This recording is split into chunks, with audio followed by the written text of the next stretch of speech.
नमस्कार दोस्तों। कल हमने पढ़ा था राव रणमल। आज हम चर्चा करेंगे। पिछली क्लास थी उसमें राव रणमल की चर्चा करी थी हमने।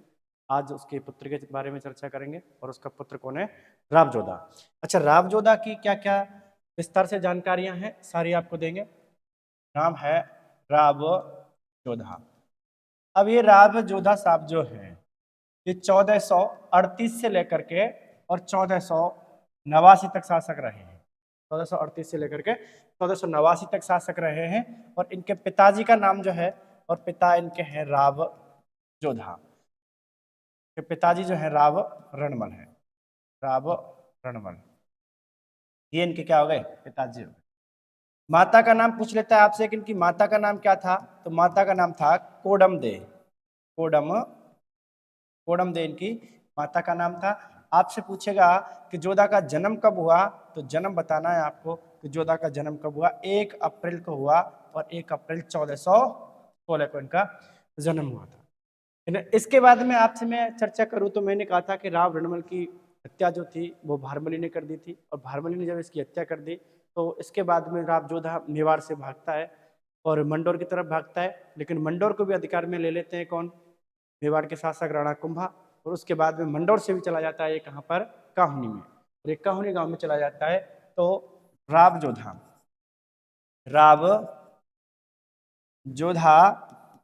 पिता की मृत्यु के बाद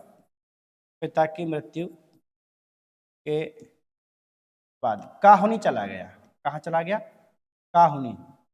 और काहुनी आज की तारीख में बात करें तो कहाँ है? काहुनी आज की तारीख में है बीकानेर में। कहाँ है? बीका। पहले जब तक जोधा है अभी तक बीकानेर नगर की स्थापना नहीं हुई है, क्योंकि बीकानेर नगर की स्थापना होगी कब? 1488 में होगी।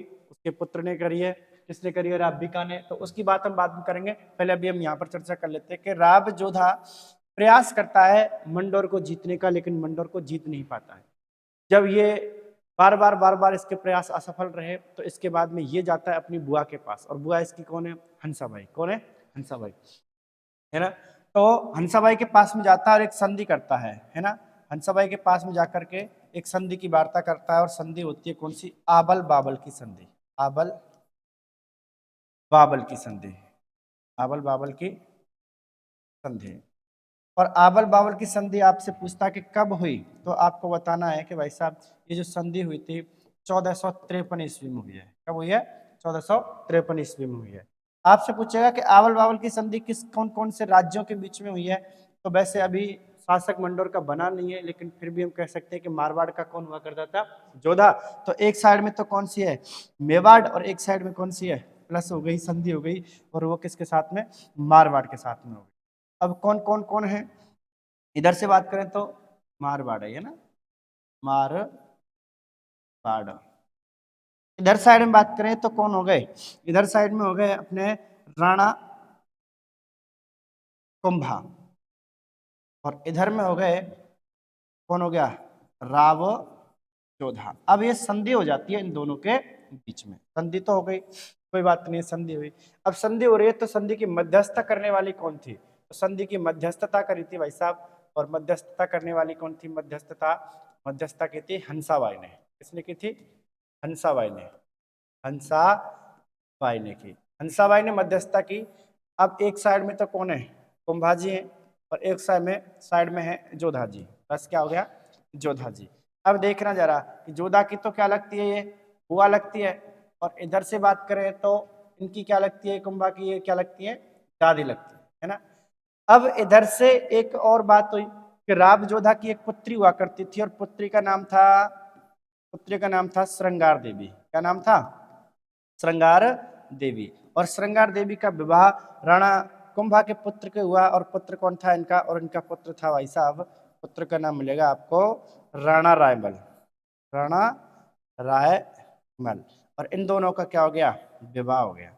अब जब विवाह हो गया तो राणा रायमल और श्रृंगार देवी पति पत्नी हो जाते हैं। इधर से जो इनके रावजोधा और जो कुंभा है ये आपस में समझी हो जाते हैं। मतलब ये हुआ कि मेवाड़ और जो मारवाड़ रियासत थी इन दोनों के मध्य में अच्छे संबंध हो गए।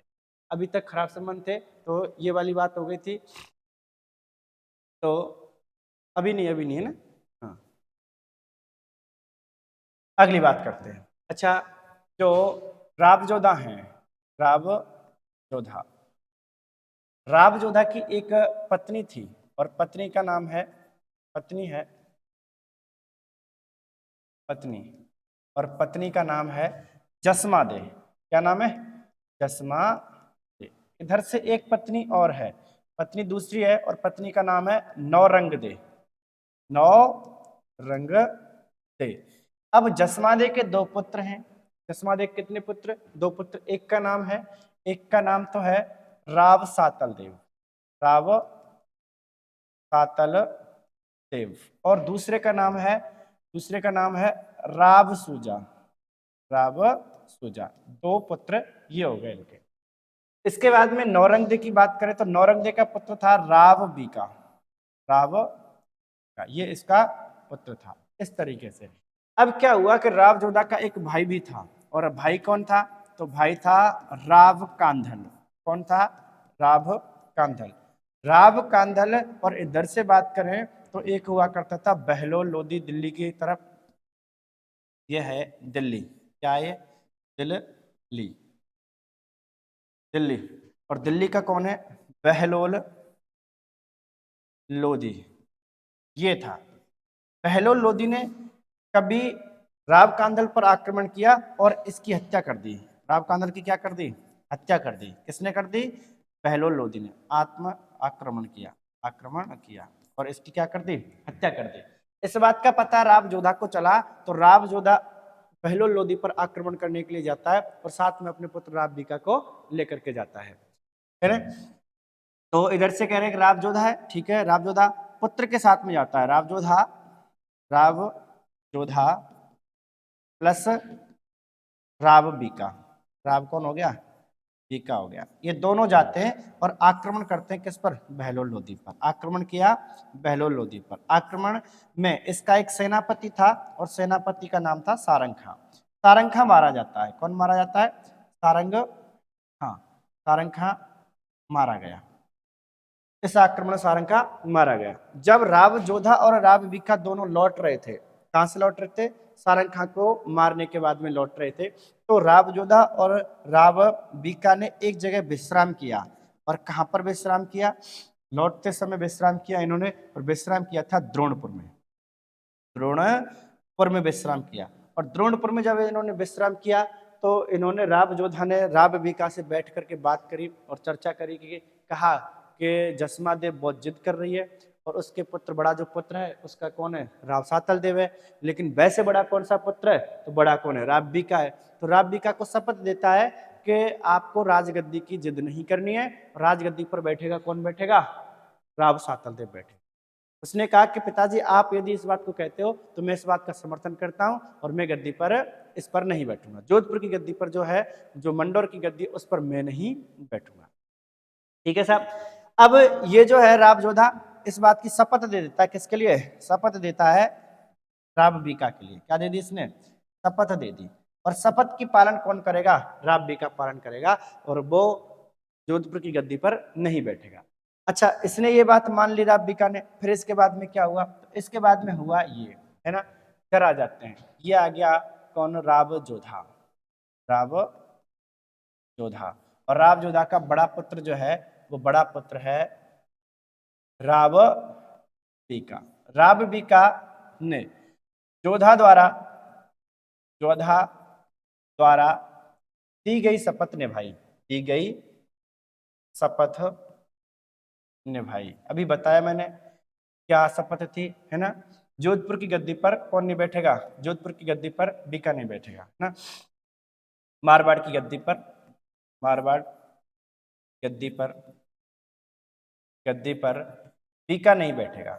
मान ली बीका नहीं बैठेगा। और बैठेगा तो कौन बैठेगा? बैठेगा वो बैठेगा राव सातल देव, जसमा देव का पुत्र बैठेगा। इस बात से सहमत हो गया।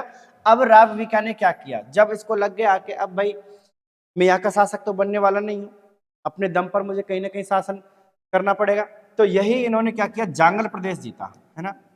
जीता, क्या जीता? जीता भाई साहब जांगल प्रदेश, जांगल प्रदेश जीता। और जांगल प्रदेश जीता और यहाँ पर इन्होंने राठौड़ वंश की नींव रखी। जांगल प्रदेश में किसकी नींव रखी? राठौड़ वंश की नींव रखी। और कब रखी? 1465 ईस्वी में रखी। अब जब 1465 ईस्वी में यहाँ पर नींव रख दिया तो राव बीका ने नगर बसाया। कौन सा? नगर बसाया। और नगर बसाया कौन सा वाला? तो नगर बसाया एक नरा जाट हुआ करता था, उसके सहयोग से। तो नगर बसाया बीकानेर। कौन सा?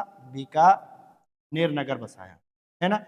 एक तो नाम कैसे बना है? बीका है प्लस कौन है? नरा है, जाट है, ये दोनों मिलकर के और नाम बन गया क्या? बीकानेर बन गया।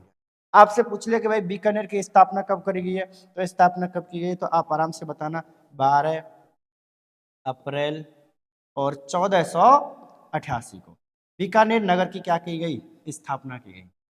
स्थापना इसकी क्या की गई? स्थापना की गई। ठीक है, ये बात ध्यान रखनी है। ये काम हो गया। इसके बाद में फिर और क्या बात हुई, आगे चलते हैं। इसके बाद में हुआ ये कि राव जोधा ने निर्माण कार्य करवाए। राव जोधा निर्माण, इन्होंने किस किस चीज का क्या करवाया? निर्माण करवाया। तो देखते हैं। सबसे पहले इन्होंने एक निर्माण करवाया जोधेलाव तालाब का। कौन से तालाब का? जोधेलाव तालाब। इसका निर्माण करवाया, जोधपुर में ही है ना। इसके बाद में निर्माण करवाया जोधेलाव तालाब का पद्म सागर तालाब। पद्म सागर तालाब, इसका निर्माण करवाया, है ना। ये भी जोधपुर में ही है। फिर इन्होंने अपनी माता के नाम पर, जोधा ने माता के नाम पर कोडम देसर बावड़ी, इसका निर्माण करवाया। और ये कहाँ पर है? बीकानेर में है। कहाँ पर है? बीकानेर में, वर्तमान में बीकानेर में।